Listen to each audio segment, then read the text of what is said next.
안녕하세요. 저는 강원도 깊은 산골에서 평생 부모님과 함께 과수원을 일구며 살아온 52살의 농부입니다. 제 손은 굳은 살이 박혀 거칠고 옷차림은 늘 흙먼지로 뒤덮여 있지만 제 마음만큼은 이 땅의 흙처럼 정직하게 살려고 애써왔습니다. 하지만 사람의 외로움이라는 것이 참 무섭더군요. 평생 연애 한번 못 해본 숙맥인 제가 어떻게 스마트폰 화면 속 푸른 눈의 여신에게 홀려 평생의 자산을 허공에 날려버렸는지 그 지옥 같았던 반년의 기록을 털어놓으려 합니다. 제 일과는 30년째 한결 같았습니다. 새벽 4시 산등성이에 걸린 자욱한 새벽 안개를 뚫고 과수원으로 향합니다. 사과나무 한 그루 한 그루가 제 자식이나 다름없었죠. 영양제를 주고 풀을 깎고 가지를 치다 보면 어느새 등 뒤로 해가 저뭅니다. 저녁이면 땀에 젖은 장화를 벗고 허리가 끊어질 듯한 통증을 참으며 홀로 막걸리 한 잔을 들이켜는 게 제 유일한 위안이었습니다. 마을 친구들은 벌써 자식들을 장가보내고 손주 재롱을 보느라 정신이 없는데 저는 여전히 텅 빈 안방에서 텔레비전의 소음에 의지해 밤을 보냈습니다. 마을 어르신들은 저를 볼 때마다 혀를 차며 말씀하시곤 했죠. 자네도 이제 사람답게 살아야지. 그 넓은 과수원, 나중에 누구 물려주려고 저렇게 악착같이 일만 하나. 죽을 때 그 땅 다 짊어지고 갈 건가. 그럴 때마다 저는 그저 헛터 웃으며 넘겼지만 가슴 한구석에는 시커먼 구멍이 뚫린 듯 했습니다. 나도 누군가에게 사랑받고 싶다는 생각. 내가 퇴근하고 돌아오면 주방에서 보글보글 찌개 끓이는 소리가 들리고 나를 반겨주는 온기가 있었으면 좋겠다는 갈망이 제 영혼을 갉아먹고 있었습니다. 사건의 시작은 작년 늦가을. 유독 찬바람이 일찍 찾아온 날 밤이었습니다. 고된 하루를 마치고 잠이 오지 않아 우연히 설치한 SNS 앱을 뒤적이던 중 한 장의 사진이 제 시선을 완전히 사로잡았습니다. 눈이 시리도록 푸른 지중해 바다를 배경으로 바람에 흩날리는 금발을 쓸어 넘기며 웃고 있는 여인이었습니다. 그녀의 이름은 알리사였습니다. 프로필에는 자신을 우크라이나에서 보석 디자인을 전공하는 학생이라고 소개하고 있었습니다. 전쟁의 참혹한 포화 속에서도 희망을 잃지 않고 예술을 꿈꾸는 가련하고도 강인한 여인. 저는 감히 대화를 걸 엄두도 내지 못한 채 그저 좋아요 버튼만 수줍게 눌렀습니다. 그런데 불과 1시간 뒤 제 휴대폰이 짧게 진동했습니다. 당신의 사진을 봤어요. 사과나무 아래에서 땀 흘리는 당신의 미소가 세상에서 가장 정직하고 따뜻해 보이네요. 한국의 가을은 지금 어떤 향기가 나나요? 알리사가 보낸 번역기를 돌린 듯한 어색한 한국어였지만 제 심장은 터질 듯이 요동쳤습니다. 50살 넘은 시골뜨기 농부에게 이런 미녀가 먼저 말을 걸다니. 이건 신이 내린 기적이라고 밖에는 생각할 수 없었습니다. 저는 떨리는 손으로 답장을 보냈습니다. 한국의 가을은 지금 잘 익은 사과 향기로 가득합니다. 당신이 있는 곳은 안전한가요? 그렇게 제 인생을 송두리째 앗아갈 악마와의 대화가 시작되었습니다. 그날부터 우리는 시차를 잊은 채 매일 대화를 나눴습니다. 제가 새벽 작업을 나갈 때면 알리사는 우크라이나의 깊은 밤, 촛불 하나에 의지해 보석 도안을 그리며 저에게 인사를 건넸습니다. 그녀는 매일 자신의 일상을 공유했습니다. 무너진 건물 사이로 피어난 꽃 사진, 전시회를 준비하며 손에 묻은 연필가루, 그리고 수줍게 웃으며 저를 위해 찍었다는 셀카까지. 당신이 보내준 사과꽃 사진은 제 유일한 안식처예요. 전쟁의 포성 소리가 들릴 때마다 당신의 목소리를 상상하며 버티고 있어요.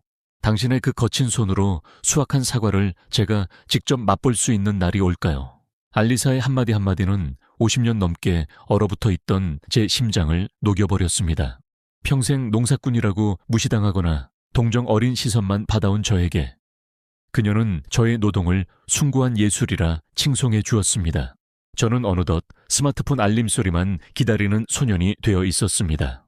나무를 전지하면서도 걸음을 주면서도 제 머릿속은 온통 알리사와 함께할 미래로 가득 찼습니다. 우리는 결혼하면 과수원 옆에 어떤 집을 지을지, 아이는 몇 명을 낳고 싶은지, 심지어 아이들의 이름까지 고민했습니다.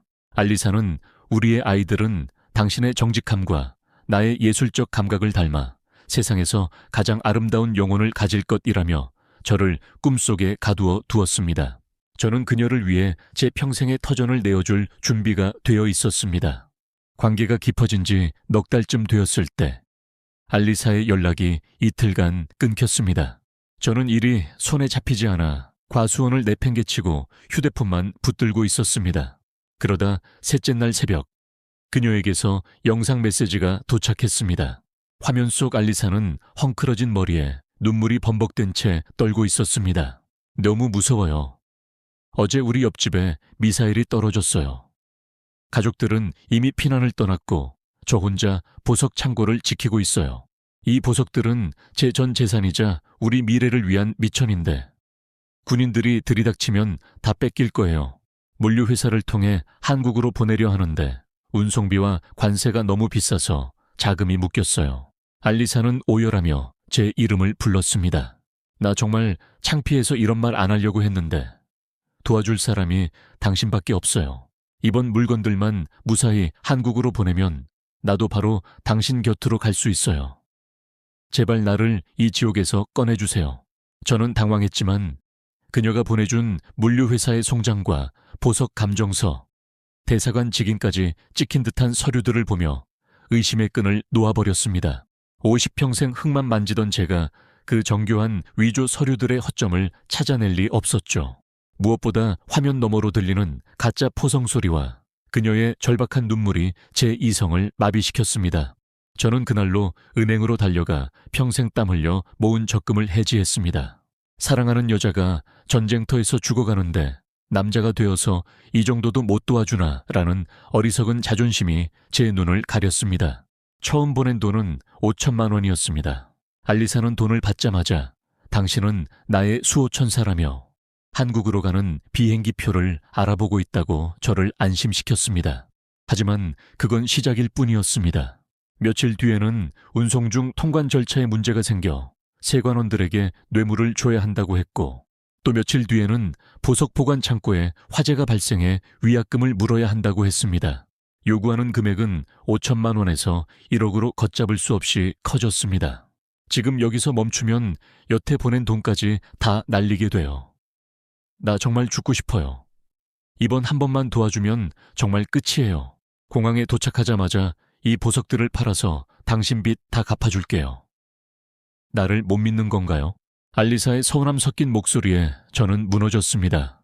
저는 결국 부모님이 물려주신 제 목숨보다 소중한 과수원 땅의 절반을 담보로 대출을 받았습니다. 마을 사람들은 갑자기 웬 대출이냐, 농기계를 새로 들여야 하냐며 수군거렸지만 저는 그녀를 지켜야 한다는 일념 하나로 거짓말을 하며 버텼습니다. 그렇게 반년 동안 알리사에게 보낸 돈은 총 3억 8천만 원에 달했습니다.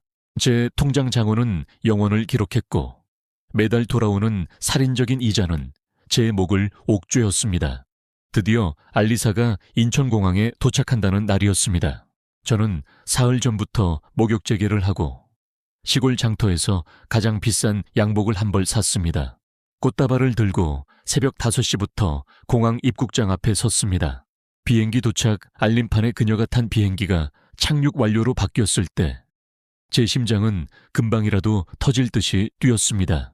하지만 1시간, 2시간 승객들이 모두 빠져나오고 입국장이 한산해질 때까지 제가 기다리는 알리사는 나타나지 않았습니다. 불안한 예감에 손이 떨렸습니다. 메시지를 보냈지만 읽음 표시가 나타나지 않았고 전화를 걸면 전원이 꺼져 있다는 메마른 안내 멘트만 반복되었습니다. 밤이 깊어 공항의 밝은 조명이 꺼질 때까지 저는 그 자리에 못 박힌 듯 서 있었습니다. 사고가 났겠지. 비행기를 놓쳤겠지. 내가 날짜를 잘못 알았나? 저는 끝까지 저를 속이며 공항 의자에서 밤을 꼬박 새웠습니다. 하지만 다음 날도 그 다음 날도 알리사의 연락은 없었습니다. 사흘째 되는 날, 그녀의 모든 SNS 계정이 통째로 삭제된 것을 확인한 순간 저는 공항 바닥에 주저앉아 짐승 같은 소리를 내며 울었습니다.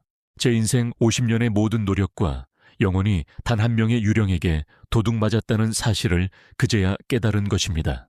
경찰서를 찾아갔지만 담당 형사의 표정은 무척이나 차가웠습니다. 전형적인 로맨스 스캠입니다.